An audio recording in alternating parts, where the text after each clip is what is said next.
wabarakatuh. Apa kabar anak-anak ibu semua? Ibu berharap kalian berada dalam keadaan sehat dan tetap semangat dalam belajar daring di masa pandemi ini. Baiklah anak-anak ibu semua, sebelum kita memulai pelajaran, ibu berharap kalian mengisi absennya di WA kelas.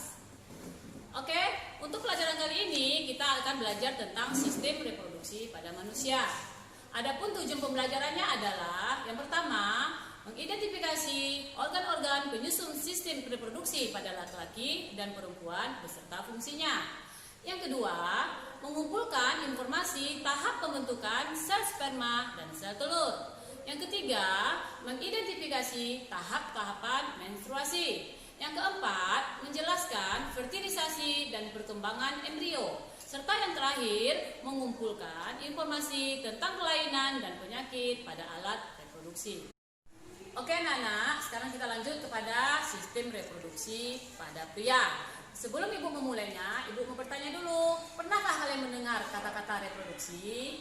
Ya, pasti kalian sudah sering mendengarnya. Reproduksi berasal dari dua kata, yaitu re dan produksi. Apakah artinya? Re berarti kembali dan produksi berarti menghasilkan. Jadi reproduksi berarti menghasilkan kembali atau dalam istilahnya berkembang biak. Nah, ibu mau bertanya dulu, apakah alat kelamin atau alat reproduksi yang kalian ketahui pada manusia? Nah, benar. Alat reproduksi pada manusia juga terbagi dua, yaitu pada jenis kelamin laki-laki berupa penis dan untuk jenis kelamin perempuan berupa vagina. Sekarang kita akan mempelajarinya satu persatu. Kita mulai dari pria terlebih dahulu. Untuk pria, secara garis besar yang kita ketahui alat reproduksinya testis dan penis saja. Itu hanyalah berupa bagian terluar dari organ pada pria tersebut. Nah, untuk lebih jelasnya kita akan mempelajarinya satu persatu, dimulai dari bagian luar terlebih dahulu. Untuk bagian luar terdiri dari dua macam, yaitu penis yang berfungsi untuk menyalurkan sperma dan urin. Yang kedua berupa testis. Testis berbentuk bulat telur berjumlah 2 buah. Fungsinya adalah menghasilkan sperma dan juga menghasilkan hormon testosteron. Nah, itulah bagian luar dari penis tersebut. Sekarang kita lanjut ke bagian dalam dari penis tersebut. Untuk bagian dalam penis itu terdiri dari 7 bagian. Yang pertama adalah skrotum. Skrotum berupa lapisan yang membungkus atau kantong yang membungkus dari testis tersebut. Fungsinya adalah untuk menjaga suhu testis agar bisa menghasilkan sperma. Yang kedua adalah epididymis. Epididymis terletak di atas testis. Fungsinya adalah sebagai tempat penyimpanan sperma sementara. Yang ketiga adalah vas deferens. Vas deferens adalah saluran yang menghubungkan epididymis dengan testis. Kemudian uretra. Uretra adalah saluran tempat keluarnya sperma dan urin. Yang kelima adalah kelenjar vesicula seminalis. Kelenjar ini menghasilkan zat-zat yang dibutuhkan untuk perkembangan sperma. Yang keenam adalah kelenjar prostat. Kelenjar prostat berada di bawah kantung kemih, berbentuk seperti donat yang berfungsi menghasilkan cairan yang bersifat asam. Gunanya adalah untuk memperlancar keluarnya sperma. Dan yang ketujuh adalah kelenjar koper. Kelenjar koper menghasilkan cairan yang bersifat basah, berfungsi untuk menetralkan urin yang bersifat asam. Nah, itulah dia tujuh lapisan dalam dari sistem organ reproduksi pada laki-laki. Selanjutnya kita akan lanjut kepada sistem reproduksi pada wanita. Pada organ reproduksi pada wanita. Apakah organ reproduksi pada wanita tersebut? Ya, kita tahu bahwa secara garis besar organ reproduksi pada wanita adalah vagina. Ternyata vagina juga terdiri atas 2 bagian, yaitu bagian luar dan bagian dalam. Untuk bagian luar terdiri atas vulva dan labium. Vulva adalah celah bagian luar dari vagina tersebut. Sementara labium adalah bibir kiri dan kanan daripada vagina. Selanjutnya, bagian bagian dalam vagina. Terdiri atas 7 bagian juga. Yang pertama adalah ovarium.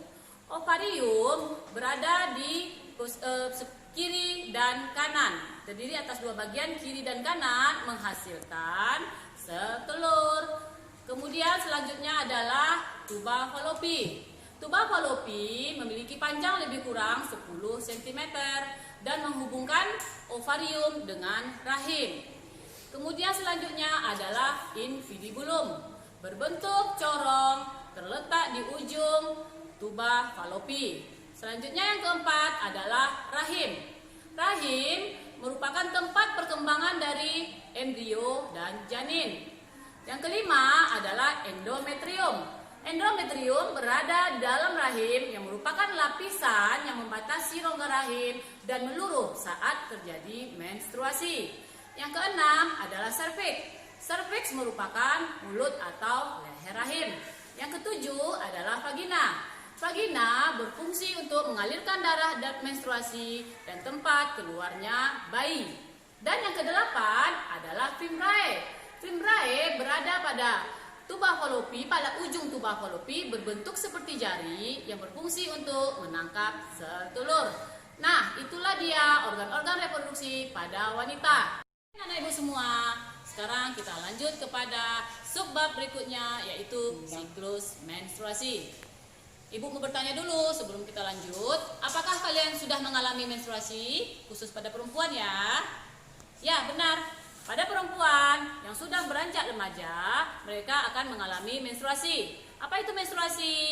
Ya, benar. Keluarnya darah pada vagina. Nah, sekarang kita akan Ibu akan menjelaskan bagaimana terjadinya menstruasi tersebut. Menstruasi dapat terjadi jika sel telur tidak dibuahi oleh sel sperma.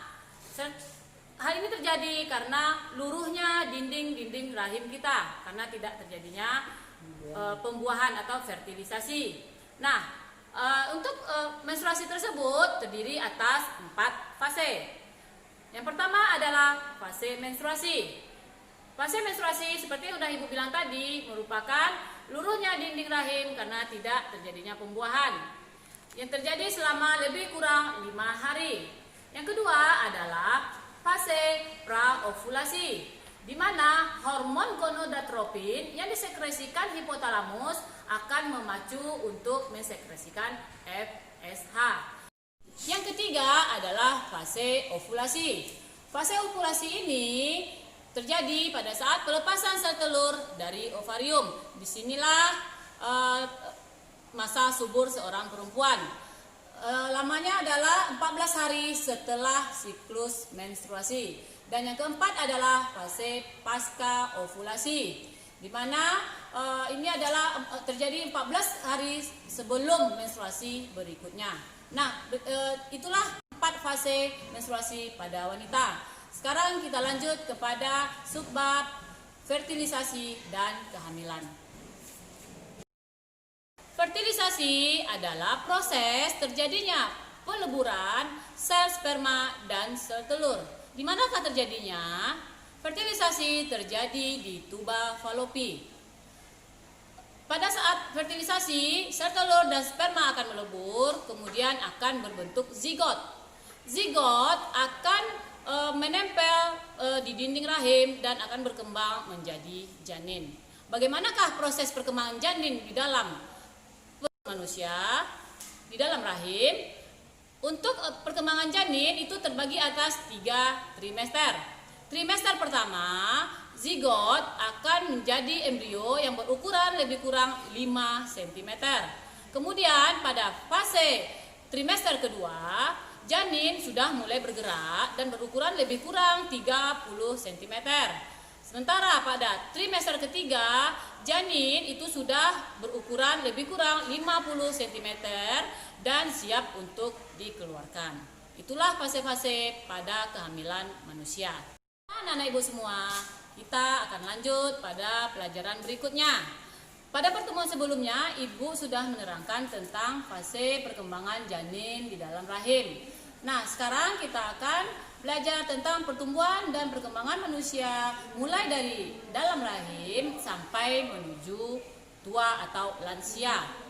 Untuk di dalam rahim itu sudah terdapat 3 trimester, yaitu trimester pertama, trimester kedua, dan trimester ketiga.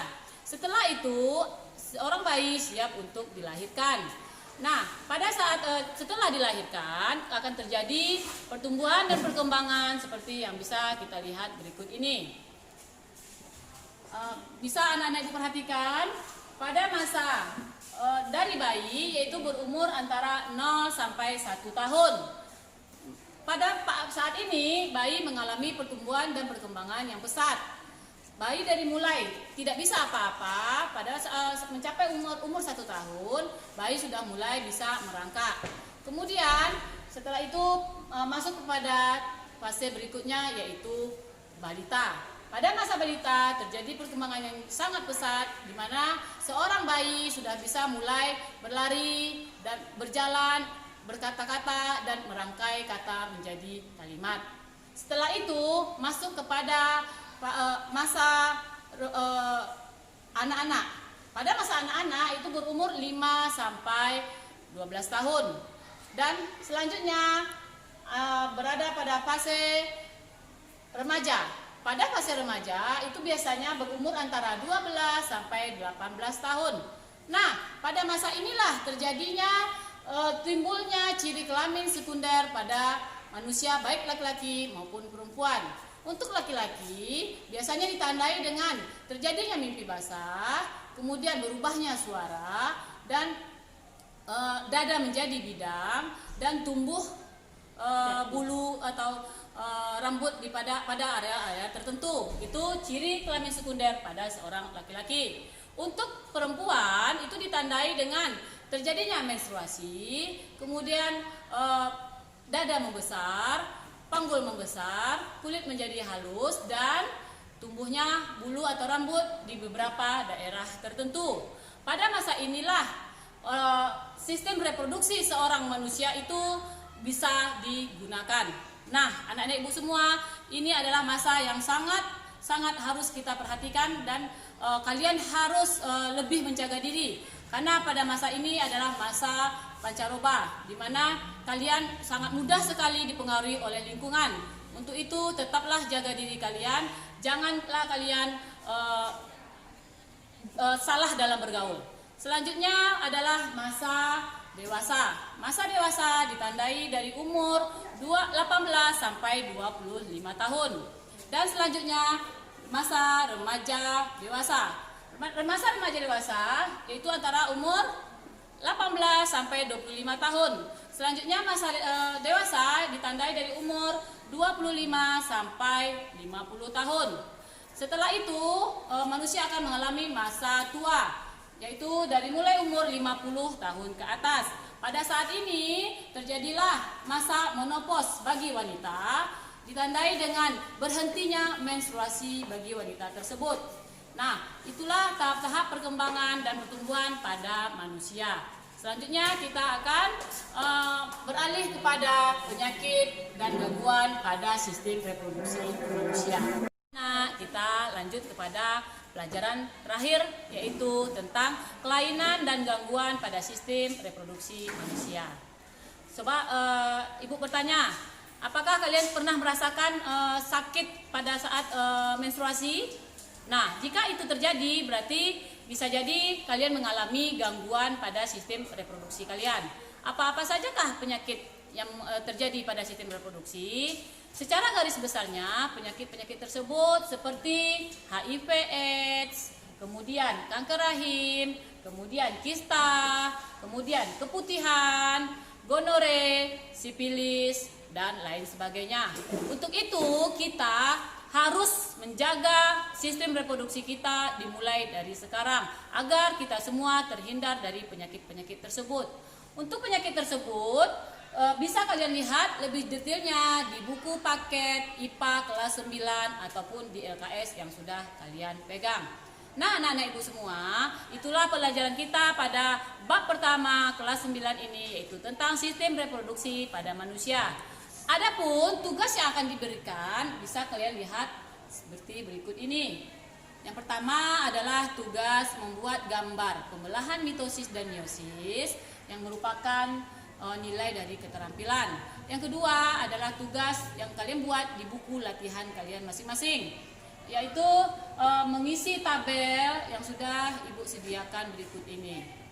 Nah, tugas-tugas tersebut bisa kalian fotokan dan kalian serahkan kepada guru mapel kalian masing-masing. Demikianlah pelajaran kita pada sesi ini.